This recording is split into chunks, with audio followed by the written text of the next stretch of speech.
నేను చేసిన ఆపరేషన్లో కూడా కొన్ని పేషెంట్లకి ఇంప్లాంట్స్ ఫెయిల్యూర్ అయినాయి. ఇంప్లాంట్ ఫెయిల్యూర్ పూర్ క్వాలిటీ ఒకటే కాదండి.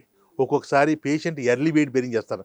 మరి బాబు నువ్వు ఒక 3 నెలలు రెస్ట్ తీసుకో అన్నావు అనుకోండి, వాడు రెస్ట్ తీసుకోవడం ఇంకా సంపాదించాలి అంటే ఎల్లి భుక్తి చేసుకోవాలి కదా. సో వాడు ఏం చేస్తారంటే ఏముందిలే బాగానే ఉంది కదా, నొప్పి లేదు కదా అని పెట్టేస్తూ ఉంటాడు. బోన్ యునైట్ అవ్వకుండా మీరు ఇంటర్నేషనల్ బ్యాండ్ వేసినా కూడా ఇంప్లాంట్ విరిగిపోతుంది. 2 చేతికి ఆపరేషన్ చేస్తాం కదా, నువ్వు బండి డ్రైవ్ చేయొద్దు, బరువులు ఎక్కువ ఎత్తొద్దు, 3 నెలల పాటు 4 జాగ్రత్తగా ఉండటం.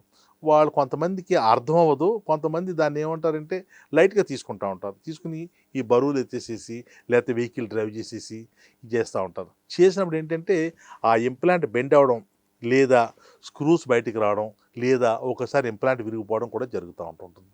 సో ఇటువంటి చాలా ఉన్నాయండి. ఇది ఒకటి. చాలా వరకు ఏంటంటే ఇంప్లాంట్ ఫెయిల్యూర్ అనేది ఇంప్లాంట్లో డిఫెక్ట్ ఉండడం ఒక కారణం అయితే ఈ మిగతా ఇవన్నీ కూడా ఉంటాయండి.